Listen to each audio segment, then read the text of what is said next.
Mais uma vez, estamos aqui estudando o livro do profeta Jonas. Eu quero te convidar a abrir sua Bíblia comigo no livro de Jonas, capítulo 3.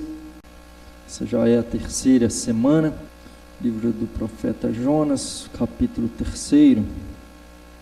Diz assim a palavra do Senhor: Veio a palavra do Senhor segunda vez a Jonas, dizendo: Dispõe-te, vai à grande cidade de Nínive e proclama contra ela a mensagem que eu te digo.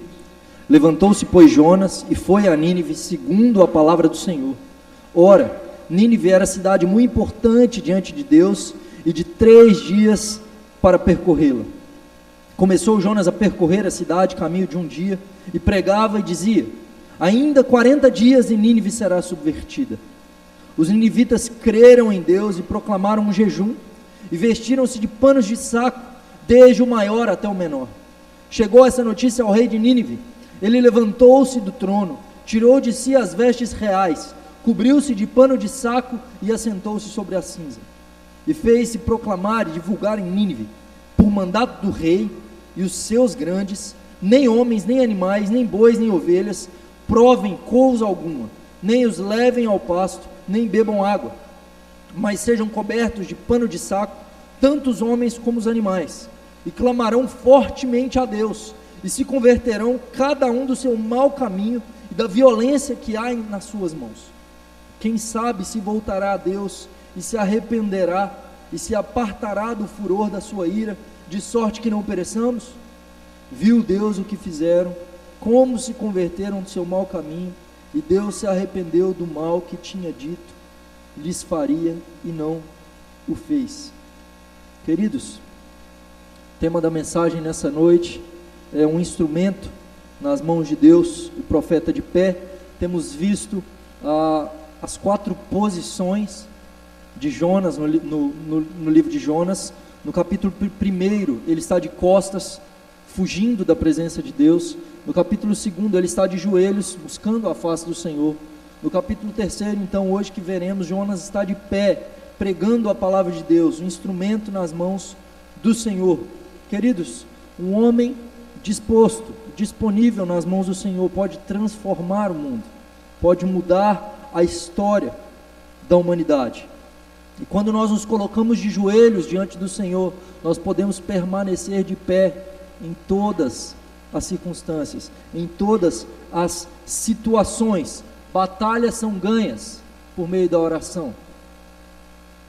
Quando Jonas vai anunciar aos ninivitas, ele anuncia aquilo que ele já tinha vivenciado, a transformação que ele vivenciou. Agora ele pode anunciar ao povo.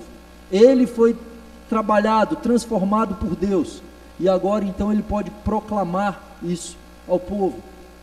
Vemos isso, por exemplo, no embate que há entre Senaqueribe, rei da Síria. Isso vai acontecer posteriormente. Senaqueribe contra Ezequias. Senaqueribe cerca Judá, manda seu general Rabsaqué, e eles falam um monte para o povo de Judá, na língua hebraica, para que o povo entendesse. E eles dizem: não acreditem em Ezequias, porque nós vamos destruir vocês. Se rendam a nós. Caso contrário, vocês comerão das próprias fezes de vocês, vocês beberão da própria urina de vocês. E eles zombam do Senhor. E diz o texto bíblico que Ezequias se curva diante do Senhor, se veste de pano de saco, se assenta sobre cinzas e começa a buscar a face do Senhor e se humilhar perante a presença de Deus. A batalha ganha ali, querido. Diz o texto bíblico que 185 mil assírios foram mortos, sem que Judá tivesse que levantar uma espada. Judá não precisou batalhar. O anjo do Senhor lutou pelo seu povo. Batalha ganha ali em oração. E os assírios são derrotados e vão e batem em retirada naquele momento. Nesse momento, vemos também um homem sendo um instrumento nas mãos de Deus. Já vimos nas semanas anteriores o capítulo 1 e o capítulo 2. O capítulo 1 e o capítulo 3, você pode ver que os versículos são muito parecidos. É praticamente uma repetição no hebraico. Ele vai dizer no capítulo 1: veio a palavra do Senhor a Jonas, filho de Amitai, dizendo: dispõe-te, vai à grande cidade de Nínive, clama contra ela, porque sua malícia subiu até mim. O capítulo 3 é uma espécie de recomeço, porque no capítulo 1 Jonas foge, vimos isso há 2 semanas atrás. Agora no capítulo 3 diz: veio a palavra do Senhor, só que tem um acréscimo, segunda vez a Jonas, dizendo: dispõe-te, vai à grande cidade de Nínive e proclama contra ela a mensagem que eu te digo. Jonas se dispôs no capítulo 1, porém para fugir da presença de Deus, e vai então caminho de Tarsis, que era o fim do mundo da época, 4.000 quilômetros de distância. Ele gasta suas finanças fugindo da presença do Senhor. Mas vimos também que Deus tinha um propósito no capítulo 1, nessa fuga de Jonas. Deus já poderia ter trabalhado no coração do profeta antes. Deus muda a disposição do nosso coração. Somos nós que buscamos a face de Deus e nos dispomos ao Senhor para fazer. É Ele quem nos muda. Deus poderia ter feito isso com Jonas antes, mas Deus tinha um propósito na fuga de Jonas também. Sim, trabalhar no caráter dele, mas sim, usar esse profeta para pregar para alguns marinheiros. E ali no barco, fugindo da presença do Senhor, esse homem aponta para o verdadeiro Deus, para aqueles marinheiros que passam a crer no Senhor, que oferecem sacrifícios e fazem votos a Deus. Deus tinha povo ali naquele barco que Ele queria alcançar. E vemos então a mensagem central do livro de Jonas: ao Senhor pertence a salvação. Deus salva no capítulo 1. No capítulo 2, o profeta então é engolido por um grande peixe. Deus traz livramento para o profeta. Ele acha que vai morrer, ele está desesperado, ele percebe o que ele fez.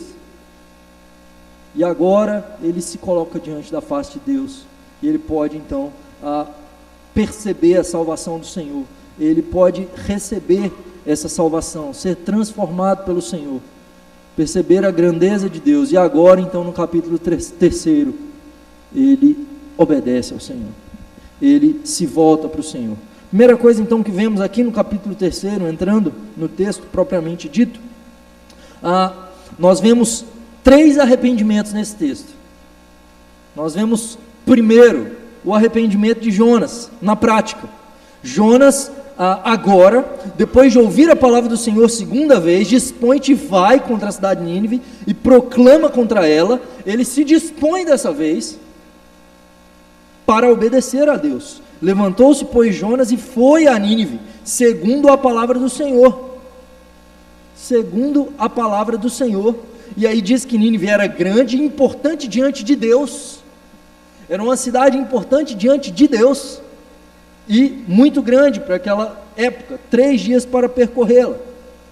E Jonas percorre a cidade e pregava dizendo: ainda 40 dias e Nínive será subvertida.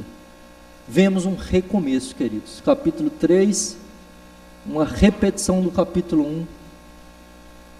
E não é Deus quem muda, quem muda é o profeta. E nós veremos no final do capítulo também que não é Deus quem muda. Quem mudam são os ninivitas. Então agora o profeta tem a oportunidade de um recomeço.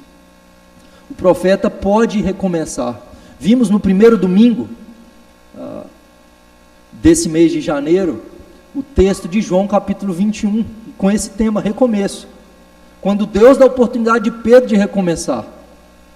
Quando Pedro tem a oportunidade de rever muitas coisas que ele viu, de vivenciar a pesca miraculosa, novamente poder ouvir da boca do Senhor: apacenta as minhas ovelhas, pastoreia as minhas ovelhas. Sim, você será um pescador de homens, Pedro, não se esqueça disso. Diante de uma fogueira, Pedro nega Jesus por 3 vezes, agora diante de uma fogueira ele tem a oportunidade de dizer ao Senhor Jesus que o ama por 3 vezes, sendo restaurado. Vemos também sobre Judá, que é uma espécie de adendo no livro de Gênesis, capítulo 37 e 39, o capítulo 37 termina, e se você ler o capítulo 39, você fala, é a continuação do capítulo 37, o que o 38 está fazendo aqui? Falando sobre Judá e Tamar, mas justamente porque Deus dá oportunidade para Judá de recomeçar, de redenção. Deus gosta disso, porque Judá foi quem deu a ideia de vender José como escravo ao Egito. Aquilo o machucou depois. Ele perde 2 filhos, Agora ele volta ao Egito e ele está diante de José sem saber. Só que Benjamim está lá e ele tem a oportunidade de permitir que seu irmão mais novo, queridinho do papai, pudesse ficar como escravo no Egito novamente. Mas agora a história é outra. Judá diz: permita que eu fique como escravo no lugar dele. Permita que eu fique aqui e deixe o menino ir embora. E ali vemos a redenção de Judá. O sonho de José era que seus irmãos se curvariam diante dele, mas na bênção de Jacó diz que todas as tribos se curvariam diante de Judá, porque dele viria o Messias. Dele viria o leão da tribo de Judá. Deus faz isso com Jonas, queridos. Jonas muitas vezes é caricaturizado por nós. Ele não passa de alguém como eu e como você. Não é nada diferente. Deus faz isso conosco. Ele nos dá oportunidades de recomeço. E Deus dá essa oportunidade. E agora Jonas se dispõe. Jonas se levanta e vai até Nínive. Vemos duas atitudes de Jonas admiráveis no capítulo 3. Tem gente que às vezes olha para esse capítulo e quer criticar Jonas, dizendo que Jonas fez um negócio mais ou menos. Jonas até vai, mas faz um negócio. Não, diz o texto bíblico que ele foi segundo a palavra do Senhor e ele pregou exatamente a mensagem que Deus o deu. Vemos duas atitudes. A primeira, vemos uma ousadia da parte do profeta. Ele vai para dizer a mensagem do Senhor, que não é mensagem fácil de dizer. Você chegar para uma cidade de inimigos, de potenciais inimigos e cruéis, veja que o texto já diz que eles estavam num caminho de violência e um caminho mau. Era um povo cruel, que Jonas temia. E ele vai para esse povo cruel dizer: em 40 dias essa cidade será subvertida. Ela vai virar de cabeça para baixo. Ela vai ser revolvida pelo Senhor. São 5 palavras em hebraico, a mensagem que Deus deu a Jonas. E Jonas anunciou exatamente a mensagem que Deus deu a ele, para a cidade. Ele fez exatamente aquilo que Deus mandou. Ele cumpriu exatamente aquilo que Deus mandou. E quando a mensagem vem de Deus, Deus cumpre os seus propósitos. Deus não está muito preocupado com os melhores métodos de evangelização. Deus está preocupado com gente que o obedeça, que seja fiel, que cumpra aquilo que Ele está dizendo. E às vezes a gente está preocupado com os métodos, em adaptar a mensagem. Jonas não adaptou a mensagem do Senhor para dar uma voltinha e dizer: olha, veja bem, preocupado em como ele seria recebido, sabe? E às vezes, querido, a gente faz isso. Às vezes a gente quer mudar a mensagem para que ela seja mais facilmente recebida. A mensagem de Jonas é dura. Ele anunciou exatamente quem Deus é, e ele anunciou exatamente a ira de Deus sobre aquela cidade. E às vezes nós não fazemos isso na nossa evangelização. Tudo bem que Jonas só apresentou isso porque Deus não lhe deu uma boa notícia para aquela cidade, apesar de Deus ter esse propósito. Mas nós somos chamados também a anunciar todo o desígnio de Deus exatamente como Deus quer que anunciemos, sem florear, sabe? E às vezes a gente está querendo dizer isso, não, porque Jesus te ama. Quando na verdade a pessoa precisa ouvir: olha, você está debaixo da ira, querido. O caminho que você está levando vai te levar para o inferno. E às vezes a gente está querendo dizer simplesmente do amor de Deus, quando na verdade a pessoa está debaixo da ira do Senhor. A boa notícia do Evangelho é que Jesus pagou o preço, mas o pecador precisa de arrependimento. O pecador precisa se voltar para o Senhor. E às vezes a gente quer florear. Mas o que vão pensar? Se eu disser algo, se eu falar de inferno, se eu falar de condenação?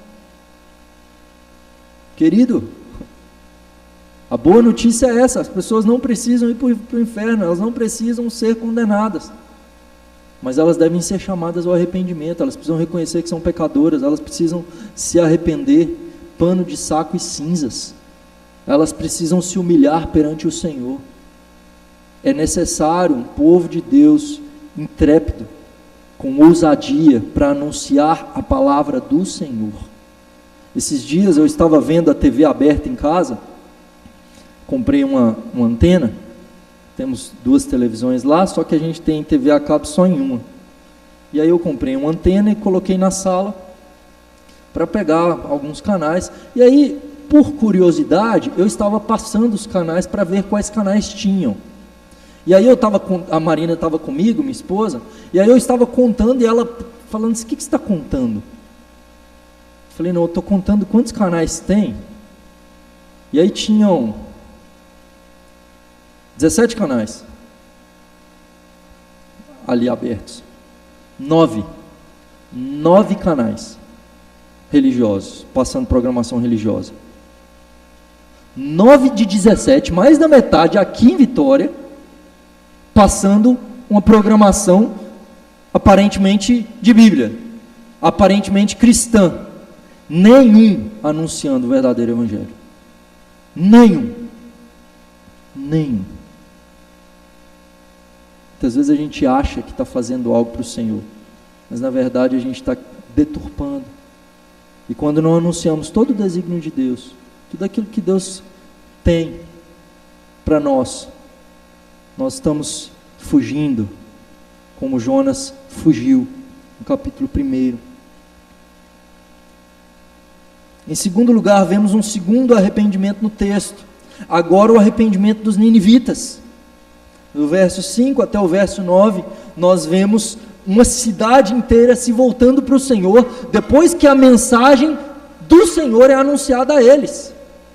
A mensagem que Deus mandou que Jonas anunciasse é pregada, e depois de um dia, a mensagem mal chega, esse povo já começa a acolher essa mensagem. Esse povo já começa a, sendo convencidos dos seus pecados pelo Espírito Santo, eles começam a se arrepender, do maior ao menor, diz o texto bíblico, até que isso chega no rei. Jonas não foi pregar ao rei, mas eles começam a falar entre si, a pregar uns aos outros, dizendo: Deus está irado contra a cidade, contra aquilo que temos feito. E há uma atitude de arrependimento do rei também, dos poderosos da cidade, daquele que seria o maioral do mundo, porque era a maior potência da época, superando a Síria. Então o maior rei, ele se veste de pano de saco e de cinza perante o Senhor. O texto diz que Nínive era uma cidade grande e importante diante de Deus. Nínive era uma cidade importante diante de Deus, era um povo amado pelo Senhor. Aquela geração foi amada por Deus. A cidade de Nínive, o livro do profeta Naum mostra a destruição da cidade sendo relatada ao povo judeu, porque algumas gerações depois não seguiram o caminho de seus pais, eles se voltaram para o caminho mau novamente. Porém aquela geração foi um povo que Deus amou, que era importante para o Senhor, que Deus se importou, não porque eles tivessem algo para oferecer ao Senhor, diz o texto bíblico que eles não sabiam discernir nem entre a mão direita e a mão esquerda, era um povo que não tinha nada a oferecer ao Senhor, mas que era importante para Deus. E às vezes a gente se esquece disso. Há gente importante para Deus, há gente que é amada pelo Senhor, por pior que ela seja, nós somos chamados a anunciar. Mais ainda, nós somos importantes para o Senhor, apesar da nossa pequenez, apesar de sermos tão pequenos, apesar de não ter nada para oferecer ao Senhor. Verso 5 diz que eles creram em Deus.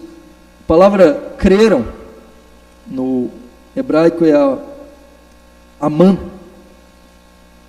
significa crer, confiar, o mesmo verbo lá de Gênesis, capítulo 15, verso 6, quando Abraão creu no Senhor, isso lhe foi imputado por justiça. Amã é a palavra da onde vai surgir a palavra amém. A palavra amém, que nós usamos hoje, tem como raiz a palavra, o verbo hebraico aman, que é crer, né? Essa raiz, então, do amém, que quer dizer assim seja, que se cumpra, assumir um compromisso. Aquele povo assumiu um compromisso com o Senhor, eles creram no Senhor. E veja que crer não é simplesmente acreditar, é assumir um compromisso. Eles se voltaram para o Senhor com todo o seu coração. Eles proclamam o jejum, eles se vestem de pano de saco, desde o maior até o menor. Eles jejuam, queridos. O jejum sempre, no Antigo Testamento, e às vezes a gente não tem uma ideia muito clara de jejum para nós hoje. Fazemos jejum para barganhar com Deus, para poder receber coisas de Deus, numa espécie de propósito para que Deus me dê algo. Então eu faço um jejum para que Deus me abençoe, me dê uma promoção no emprego, ou me dê algo. Jejum nas Escrituras está ligado a pano de saco e cinza, lamento, choro, arrependimento de pecados. É uma espécie de ápice da busca ao Senhor. Eles deixam o alimento de lado, eles se cobrem de pano de saco e de cinza, eles param de trabalhar. O jejum necessariamente está ligado também ao parar de trabalhar. Eles deixam de fazer, a cidade para. E não só eles param de trabalhar, os animais param também. Eles não permitem que nem os animais, nem os bois, nem a ovelha comam e nem trabalhem. Veja o nível de arrependimento desse povo. Veja o quanto esse povo se volta para o Senhor, o quanto a mensagem falou o coração deles, o quanto era importante que o profeta estivesse lá para anunciar.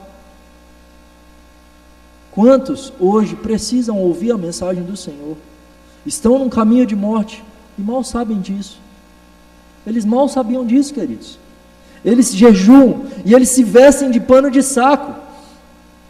Abraão, quando se dirige ao Senhor em Gênesis 18, 27, ele se refere a si mesmo como sendo pó e cinza. Esse reconhecimento de que nós não somos nada diante de Deus, não é uma atitude de altivez, sabe? Como às vezes é o nosso jejum hoje, de barganha, entre iguais. É uma atitude de humilhação, de vergonha. A atitude de Ezequias, quando percebe que Senaqueribe cerca Judá, ele se humilha perante o Deus Todo-Poderoso. Ele não poderia fazer nada. Esse povo se humilha perante o Senhor. Aos olhos humanos, eles não precisavam fazer isso. Eles eram uma nação poderosa. Vocês poderiam dizer: vem, temos os nossos deuses, somos poderosos, somos grandes, somos uma cidade importante. O que esse judeuzinho está querendo falar aqui conosco? Eles reconhecem o seu pecado, eles se voltam para o Senhor. E diz o texto bíblico que o rei, ele levanta-se do trono, tira as vestes reais e se cobre de pano de saco e assenta-se sobre a cinza. Veja, queridos, o rei troca o trono. E esse assentar-se aqui, né, significa permanecer sentado, viver, uma espécie de habitar. Ele ficou talvez durante os 40 dias ou mais, assentado sobre cinzas, vestido de pano de saco. Toda a cidade vê o seu rei se humilhando perante o Senhor. Ele troca o trono pelas cinzas. Hoje o que vemos são pessoas obcecadas pela sua imagem, para não ter que se curvar, não se arrependem, não querem se expor. Tudo o que querem é demonstrar que têm poder, que são grandes, que têm muitas coisas. Mas no reino de Deus, aquele que reconhece que não tem, que não pode, não é, desse é o reino de Deus. E esse rei descobriu isso. Essa cidade descobriu isso. Eles se voltam para o Senhor com todo o seu coração. Uma liderança que busca a Deus, e toda a cidade, do grande ao pequeno, que se humilha perante do Senhor e que se arrepende. Diz o texto, o rei pregando ao seu povo uma mensagem de arrependimento, dizendo que todos se convertam, cada um do seu mau caminho e da violência. Quem sabe Deus se voltará e se arrependerá e apartará o furor da sua ira, de sorte que não pereçamos? De sorte que não pereçamos. Eles se voltam para Deus, então eles se convertem. Existem duas palavras para arrependimento aqui. A primeira é essa, que eles se converteram, né? Eles se converteram do seu mau caminho, no verso 10, e no verso 8, o chamado a uma conversão. Esse verbo é um arrependimento, é uma mudança de direção, eles se voltam para o Senhor, eles se voltam para Deus. Um verbo que, na maioria das vezes, é usado para o arrependimento humano. E aqui, não vemos um arrependimento condicional, um arrependimento para fugir da ira. Esse arrependimento não é simplesmente com medo da destruição. Eles se voltam para o Senhor justamente porque eles estão arrependidos do seu pecado, eles estão com vergonha da vida que eles estavam vivendo, porque não era certo que Deus os perdoaria. Eles não tinham essa mensagem de graça, de perdão. Então, quem sabe, pode ser que Deus se arrependa, mas se Deus não se arrepender, nós não queremos viver isso mais. Mas se Deus não se voltar para nós, nós não queremos essa vida mais. É disso que se trata o livro de Jó, queridos.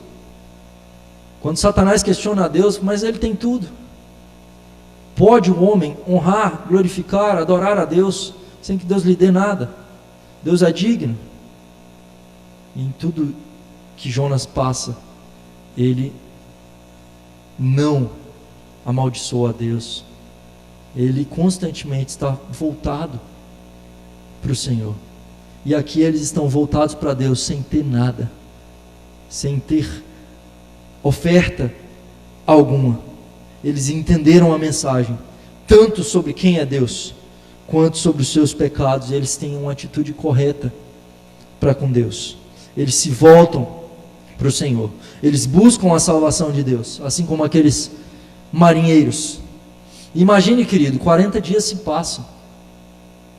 Diz o texto que durante um dia Jonas prega, não fala se ele continuou pregando ou não, né? Ele diz que começou a percorrer a cidade, caminho de um dia, e pregava dizendo: ainda 40 dias e Nínive será subvertida.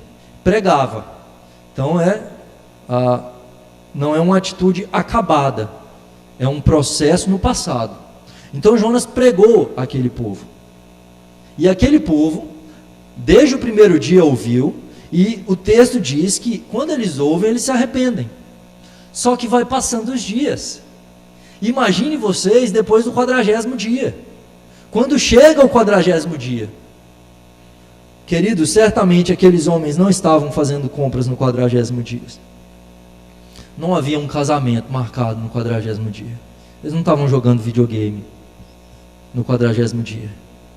Aqueles homens estavam orando a Deus durante todo esse tempo, e Deus os ouviu.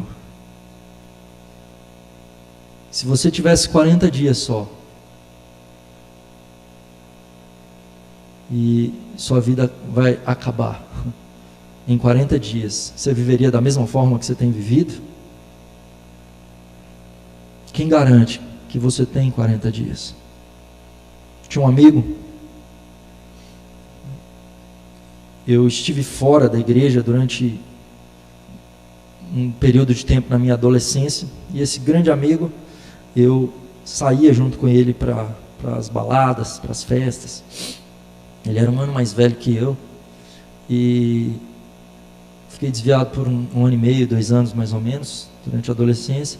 Só que eu voltei em um acampamento que houve, eu voltei para a igreja, para o Senhor. E aí eu pregava para ele, falava: irmão, Você precisa de conhecer a Cristo, você precisa se voltar para o Senhor, você precisa de ter esse encontro com o Senhor. E ele dizia para mim: Daniel, olha as meninas, olha as festas, olha tudo que a gente tem. Você está maluco? A gente tem a nossa juventude inteira pela frente para a gente poder aproveitar. Igreja é lugar de gente velha. Quando eu for velho, eu vou para a igreja. 6 meses passaram. E esse meu amigo sofreu um acidente e veio a falecer. Estava brigado com os pais, não teve a oportunidade de conversar, de se despedir do seu irmão, dos seus pais, não teve a oportunidade de consertar a sua vida. Muitas vezes a gente acha que tem tempo, muitas vezes a gente acha que está no controle, mas tudo que nós não sabemos é o dia de amanhã. Tudo que temos é a necessidade de voltar o nosso coração para o Senhor hoje, de estarmos perante a face dEle, com nossa vida humilhada perante Ele. Às vezes a gente está querendo aplauso, reconhecimento, às vezes a gente está querendo as coisas do nosso jeito, às vezes a gente quer mandar, sabe? Quando tudo que devemos é estar submissos à vontade de Deus, em humildade, em mansidão. Ser manso quer dizer ser dominado pelo Senhor, ser guiado por Ele, né? Em terceiro lugar, vemos um terceiro arrependimento no texto. O primeiro, o arrependimento de Jonas na prática. O segundo, o arrependimento da cidade, dos ninivitas. E o terceiro, vemos o arrependimento de Deus. O verso 10 diz: viu Deus o que fizeram, como se converteram do seu mau caminho, e Deus se arrependeu do mal que tinha dito que lhes faria, e não fez. Aqui temos um outro arrependimento, o arrependimento de Deus. Primeira coisa que vemos aqui então no arrependimento de Deus: viu Deus, Deus examinou. Esse ver de Deus é Ele olhar com cuidado, Ele examinou, Ele inspecionou, Ele considerou a atitude daquela cidade. Ele já tinha olhado aquela cidade, Deus já tinha visto o mal que aquela cidade estava fazendo, mas agora Ele olha para o arrependimento daquela cidade. Deus não está muito preocupado com as nossas brigas pessoais, sabe? Às vezes a gente não quer muito que o outro seja alvo da graça de Deus, ou da bênção de Deus, como talvez os judeus não queriam que Nínive fosse alcançada. Mas o Deus Todo-Poderoso é um Deus que apraz a Ele salvar, perdoar, transformar.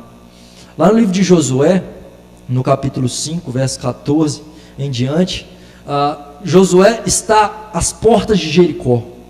Ele está para entrar em uma batalha. Aquela terra que ele olhou 40 anos atrás e que ele queria tomar posse dela confiando no Senhor. Ele está para entrar nela agora. Só que ele vê um general. Ele vê um homem vestido para a guerra. E quando ele se aproxima desse homem, ele diz: o Senhor é por nós ou é por eles? E a resposta do Senhor é essa: não. Não. Eu não sou nem por vocês nem por eles. A questão, não existe uma batalha pessoal. Ele diz: eu sou o príncipe do exército do Senhor e acabo de chegar. Então Josué prostrou-se com o rosto em terra e adorou e disse-lhe: que diz meu senhor ao seu servo? Respondeu-lhe o príncipe do exército do Senhor a Josué: descalça as sandálias dos seus pés, porque o lugar onde estás é santo. Esse encontro com o Deus Todo-Poderoso pode mudar a nossa sorte. O Deus que não entra em batalhas pessoais. Deus vê quem quer que seja. Pode ser o inimigo da igreja, Ele vê e Ele salva, como Ele fez com Paulo. Queridos, Deus vê.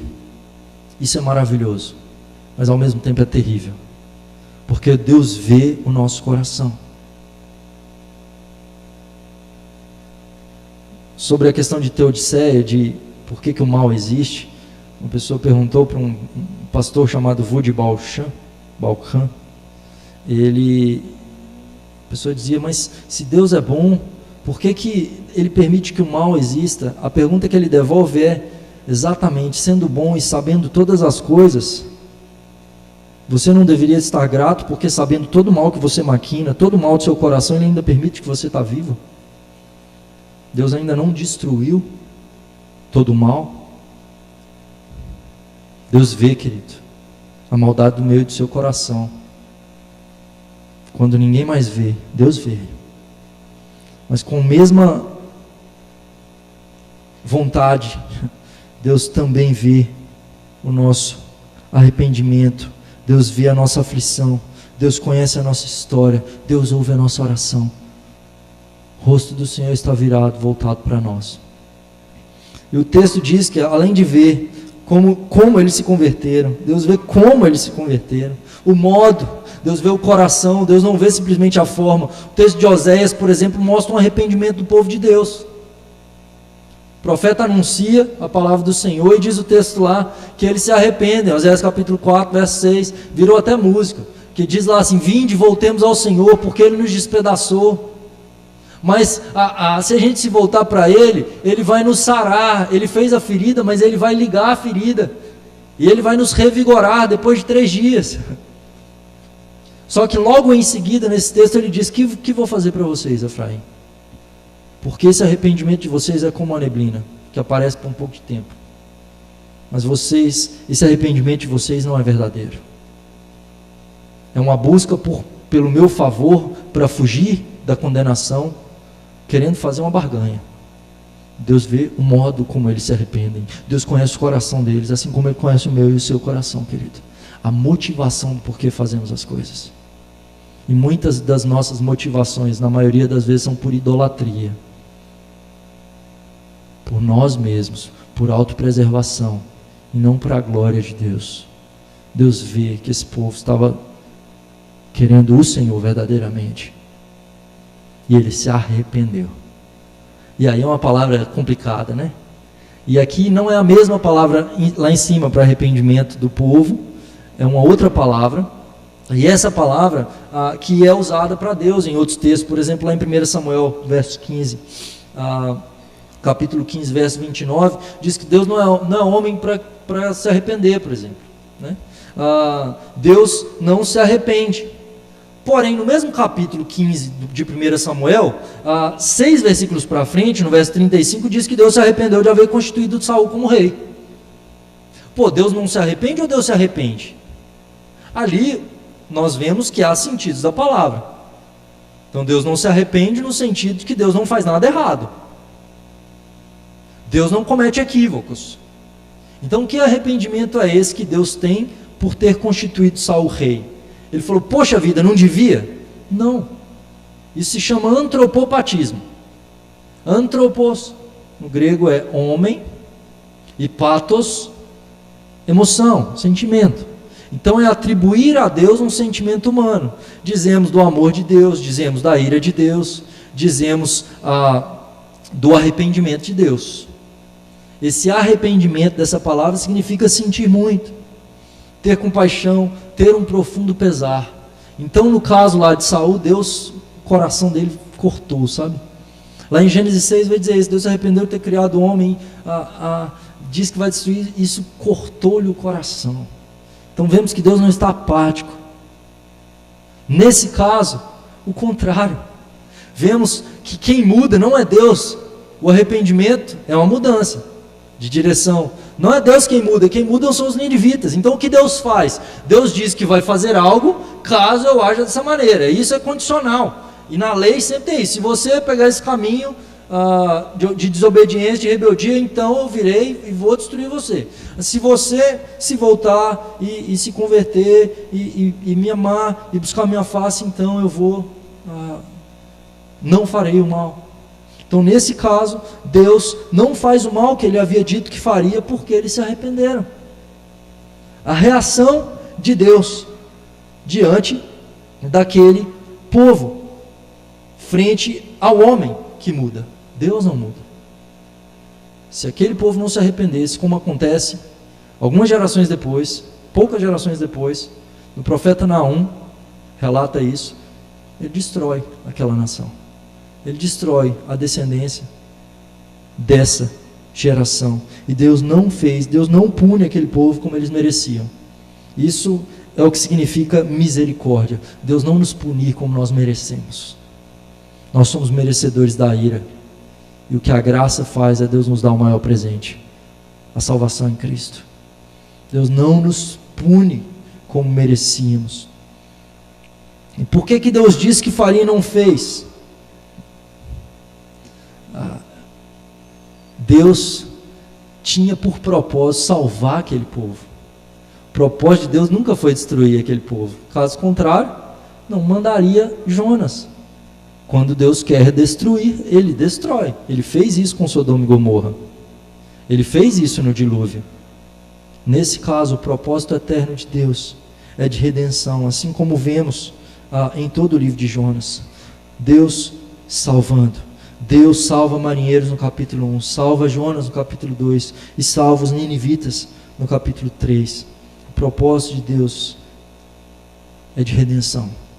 Por meio do seu Filho amado Jesus Cristo, Ele veio para sofrer a ira de Deus no meu e no seu lugar. Por conta dEle, nós podemos ser salvos. Deus sofreu dano no nosso lugar. Deus sofreu o dano que era para ser nosso. Deus é um Deus misericordioso. Um Deus que é especialista em transformar vidas.